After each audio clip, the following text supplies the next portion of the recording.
સુરતમાં ગણેશ પંડાલ પર થયેલા હુમલાને રાજકોટમાં આવેલા વિશ્વ હિન્દુ પરિષદના અખિલ ભારતીય સંગઠનના મહામંત્રી મિલિંદ પરાંડેએ વખોડી કાઢ્યો હતો. તેઓએ કહ્યું હતું કે આ પ્રકારની હિંસાને કચડી નાખવી જોઈએ. સરકાર પાસેથી હિન્દુ મંદિરોનું સંચાલન પરત હિન્દુ સંગઠનોને સોંપવાની અમારી માંગ છે, કારણ કે એક પણ મસ્જિદ કે ચર્ચનું સંચાલન સરકાર પાસે નથી. જ્યારે આગામી નવરાત્રિમાં વિધર્મીઓને ગરબામાં એન્ટ્રી ન આપવાનું આયોજકોને આહવાન કરું છું. ધર્માંતરણ કરાવનારા સામે પગલાં લેવા જોઈએ. મિલિંદે વધુમાં જણાવ્યું કે ગણેશ ઉત્સવ એ રાષ્ટ્રીય લોકપ્રિય તહેવાર છે, જેમાં વધતી જતી હિંસા તેને કઠોરતાથી દૂર કરવી જોઈએ. આ લોકો બીજી વખત આવું કૃત્ય ન કરે તેવી કડક સજા કરવી જોઈએ. રાજ્ય સરકારે આવો જ વ્યવહાર કર્યો છે તે સારી વાત છે, પરંતુ અન્ય જગ્યાએ પણ આ જ પ્રકારે સમાજ સામે જે હિંસા કરે છે તેની સામે કઠોર પગલાં લેવા જોઈએ. વધુમાં કહ્યું કે વિધર્મીઓના એક વર્ગ દ્વારા લવ જેહાદ અને હિન્દુમાંથી અન્ય ધર્માંતરણ કરાવવામાં આવી રહ્યું છે, તેના માટે કડક કાનૂન લાવવું જોઈએ. તેઓને પણ રોકવાની આવશ્યકતા છે. ન્યાયની ઉપરવટ થઈને આ લોકો કાર્ય કરી રહ્યા છે, ત્યારે વિશ્વ હિન્દુ પરિષદ દ્વારા હિન્દુ સમાજમાં જાગરણ અભિયાનની શરૂઆત કરવામાં આવશે.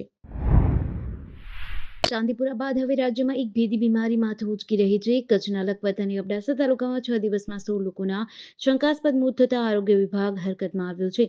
તાવ, શરદી, ઉધરસ અને થોડા જ કલાકોમાં ન્યુમોનિયા, શ્વાસ લેવાની તકલીફ અને મલ્ટી ઓર્ગન ફેલ્યોર બાદ દર્દીનું મોત થાય છે. જોકે 6 દિવસ જતાં મોત રોકવાનું તો દૂર, પણ આરોગ્ય વિભાગ બીમારી પકડી શકતું નથી. ગંભીર બીમારીથી ચિંતામાં મુકાયા છે દયાપર, ભેખડા, મીંઢિયારિયાના ગામ લોકો. આ દરમિયાન રડવાના ડુસકા જ સંભળાયા હતા. પરિસ્થિતિ ખૂબ જ ખરાબ છે. એક પરિવારમાંથી તો 3 જુવાન જોત દીકરાના મોત થયા છે. કચ્છમાં ઊભી થયેલી આ વિકટ પરિસ્થિતિની જાત નિરીક્ષણ માટે જ્યારે જિલ્લા મથક ભુજથી 108 કિલોમીટર દૂર લખપતના વડા મથક દયાપર ગામે ટીમ પહોંચી, ત્યારે સામૂહિક આરોગ્ય કેન્દ્રની મુલાકાત લીધી હતી. મુલાકાત દરમિયાન સરકારી હોસ્પિટલમાં તાવ, શરદી અને ડાયરિયા સહિતની બીમારીના દર્દીઓ સતત આવતા જોવા મળ્યા હતા. સુરતના સૈયદપુરા વિસ્તારમાં ગણેશ પંડાલ પર પથ્થરમારા બાદ ભરેલા અગ્નિ જેવો માહોલ છે. ગણેશ ઉત્સવ દરમિયાન આ રીતની ઘટના બનતા હવે સુરત પોલીસ હાઈ એલર્ટ પર છે. પોલીસ દ્વારા અલગ અલગ પોલીસ વિસ્તારોમાં જે સંવેદનશીલ વિસ્તારો છે ત્યાં ડ્રોન દ્વારા કોમ્બિંગ શરૂ કર્યો છે. ત્યારે વરાછા વિસ્તારમાં સંવેદનશીલ વિસ્તાર એવા પાટીચાલમાં વરાછા પોલીસ દ્વારા ડ્રોન સાથે કોમ્બિંગ કરવામાં આવ્યું હતું, જેમાં 27 જેટલા શખ્સ સામે કાર્યવાહી કરવામાં આવી હતી. વરાછા વિસ્તારમાં આવેલા પાટીચાલ ઝુંપડપટ્ટીમાં વરાછા પોલીસ દ્વારા ડ્રોન સાથે કોમ્બિંગ હાથ ધરવામાં આવ્યું હતું. ઝૂંપડાઓમાં તપાસ હાથ ધરવામાં આવી હતી, જેમાં 4 શખ્સ સામે છરી, ચપ્પુ વગેરે હથિયારબંધી જાહેરનામા ભંગ, 4 શખ્સ સામે દારૂ પીવાના સહિત 27 શખ્સ સામે કાર્યવાહી કરવામાં આવી હતી. આ સાથે જ 49 જેટલા વાહનોને ચેક કરવામાં આવ્યા હતા, જ્યારે એક વાહન ડિટેઇન કરવામાં આવ્યું હતું. ગણેશોત્સવ દરમિયાન સૈયદપુરા વિસ્તારમાં બનેલી ઘટના બાદ સુરત પોલીસ વધુ સતર્ક બની ગઈ છે. ગઢડા તાલુકાના ઝરણા ગામે વાડીનો રસ્તો ખુલ્લો કરાવવા ગઢડા મામલતદાર કચેરીના સર્કલ ઓફિસર સહિતનો સ્ટાફ પોલીસ બંદોબસ્ત સાથે પહોંચ્યા હતા. રસ્તો ખુલ્લો કરાવવાની કામગીરી શરૂ કરવામાં આવતા 2 મહિલાઓ અને એક પુરુષ આવ્યા હતા અને વિરોધ કર્યો હતો. તેમજ એક મહિલા જેસીબી નીચે સૂઈ ગઈ હતી, તો બીજી મહિલાએ ઝેરી દવા ગટગટાવી આત્મહત્યાની કોશિશ કરતા દોડધામ મચી હતી. મહિલાને પોલીસ વાનમાં તાત્કાલિક સારવાર માટે ખસેડેલ, જ્યારે સર્કલ ઓફિસરે 2 મહિલા અને એક પુરુષ વિરુદ્ધ ફરજમાં રૂકાવટની ફરિયાદ નોંધી હતી. કુલદીપસિંહ, મહેન્દ્રસિંહ સોલંકી સહિતનો સ્ટાફ પોલીસ બંદોબસ્તમાં ઝરણા ગામે પહોંચી જમીનમાં રસ્તો ખુલ્લો કરવાની કામગીરી શરૂ કરેલ. તે દરમિયાન સામેના પક્ષના દિલીપ મોહનભાઈ ઇટાળિયા, કોમલ ઇટાળિયા, ભાવના ઇટાળિયા ત્યાં પહોંચી સર્કલ ઓફિસર સાથે બોલાચાલી કરી હતી. ભાવના જેસીબી મશીન નીચે સૂઈ ગયા હતા અને કામગીરી અટકાવેલ, તો કોમલ ઇટાળિયાએ ઝેરી દવા ગટગટાવી હતી. સૌરાષ્ટ્ર યુનિવર્સિટીમાં વર્ષ 2017માં 9 કરોડના ખર્ચે નિર્માણ પામેલો આંતરરાષ્ટ્રીય કક્ષાનો સ્વિમિંગ પુલ ફરી શોભાના ગાંઠે સમાન બન્યો છે, કારણ કે અહીં 1.5 વર્ષથી કોન્ટ્રાક્ટ આધારિત ફરજ બજાવતા કોચે અગાઉ રાજીનામું આપેલું છે. હવે મેન્ટેનન્સનો કોન્ટ્રાક્ટ પણ રદ કરી દેવામાં આવતા આ સ્વિમિંગ પુલમાં ભારે ગંદકી જોવા મળી રહી છે, જેના કારણે આંતર કોલેજ સ્વિમિંગ અને ડાઇવિંગ સ્પર્ધા છેલ્લી ઘડીએ મોકૂફ રાખવાનું જાહેર થતાં સ્પર્ધકો મુશ્કેલીમાં મુકાયા છે. આ દરમિયાન આ સ્વિમિંગ પુલમાં સફાઈ થતાં 1 માસ લાગતા ત્યાં સુધી સ્વિમિંગની પ્રેક્ટિસ કરતા નેશનલ અને સ્ટેટ કક્ષાના સ્વિમર માટે બંધ રહેશે. જ્યારે કોચ ન હોવાથી સ્વિમિંગ શીખવા માંગતા વિદ્યાર્થીઓ માટે આ સ્વિમિંગ પુલ સદંતર બંધ કરી દેવામાં આવતા ફરી યુનિવર્સિટીના સત્તાધીશોની વહીવટી અણાવડત સામે સવાલો ઉઠ્યા છે. યુનિવર્સિટીમાં રાષ્ટ્રીય અને આંતરરાષ્ટ્રીય કક્ષાના ખેલકૂદના 16 મેદાનો છે, પરંતુ તેમાંથી માત્ર 2 જ રમતના કોચ છે. કોન્ટ્રાક્ટ આધારિત આ કોચને અન્ય જગ્યાએ સારા પગારથી નોકરી મળી જતા તેઓ અહીંથી નોકરી છોડી ચાલ્યા ગયા છે. એટલે કે દર વખતની જેમ ખેલકૂદના જે મેદાનમાં કોચ નીકળે એટલે તે રમત બંધ થઈ જાય છે, તે પ્રકારની પરિસ્થિતિ ફરી ઓલિમ્પિક કક્ષાના આંતરરાષ્ટ્રીય સ્વિમિંગ પુલમાં સર્જાય છે.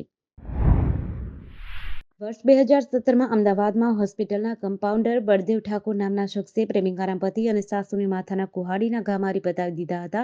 આથી આરોપી બળદેવ ઠાકોર સામે ઓઢવ પોલીસ સ્ટેશનમાં ગુનો નોંધાયો હતો. આ મામલે આરોપી પર અમદાવાદ સિટી સિવિલ સેશન્સ કોર્ટમાં ટ્રાયલ ચાલુ હતી. આ કેસમાં 38 સાક્ષી અને 38 પુરાવા તપાસીને એડિશનલ સેશન્સ જજ ભરત જાદવે આરોપીને ફાંસીની સજા આપી હતી. આ કેસની વિગતે જોતા ફરિયાદીએ પોતાના એક સગાને ઓઢવ ખાતે આવેલું પોતાનું મકાન ભાડે આપ્યું હતું. આ ભાડુઆતે છૂટાછેડા લીધેલી એક 26 વર્ષીય યુવતી સાથે લગ્ન કર્યા હતા. આ યુવતીની અગાઉના લગ્નથી એક પુત્રી પણ હતી. આ યુવતી પોતાના સાસુની દવા લેવા માટે તેમની સાથે હોસ્પિટલમાં જતી હતી, જ્યાં કમ્પાઉન્ડર તરીકે કામ કરતા આરોપી બળદેવ ઠાકોર સાથે યુવતીની પ્રેમ સંબંધ બંધાઈ ગયો હતો.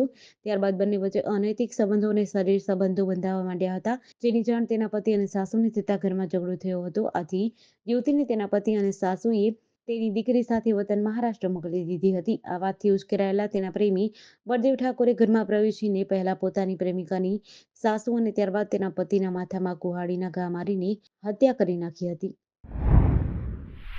સુરત મનપા માસ ટ્રાન્સપોર્ટેશનને લઈને ખૂબ જ ગંભીરતાથી કામ કરી રહી છે, પરંતુ બીજી તરફ બીઆરટીએસ બસ સેવાને લઈને જે કંપનીઓ કામ કરે છે તેમની સંતોષકારક કામગીરી જણાતી નથી, જેને કારણે લોકોએ પરેશાનીમાં મુકાવવું પડે છે.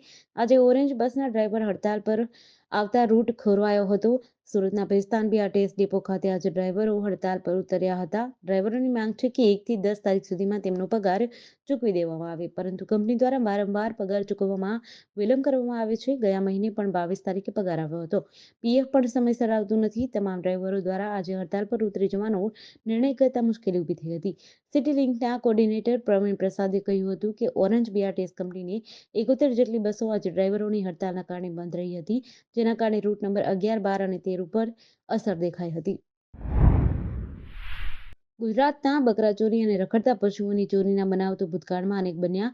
હવે અશ્વ ચોરીનો બનાવ સામે આવ્યો છે. જૂનાગઢના ગિરનાર દરવાજા વિસ્તારમાં રહેતા એક વ્યક્તિની માલિકીના અશ્વની અજાણ્યો શખ્સ ચોરી કરી જતા ફરિયાદ નોંધાઈ છે. અશ્વને ભગાડીને લઈ જતો અજાણ્યો શખ્સ સીસીટીવીમાં કેદ થતા પોલીસે વધુ તપાસ હાથ ધરી છે.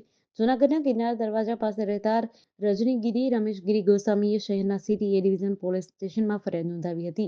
જેમાં જણાવ્યા મુજબ પોતાની માલિકીની કાળા કલરની અંદાજે 1.5 વર્ષની વછેરી, જેની કિંમત ₹60,000ની હોય, કોઈ અજાણ્યો ઇસમ ચોરી કરી ગયાની ફરિયાદ કરી છે.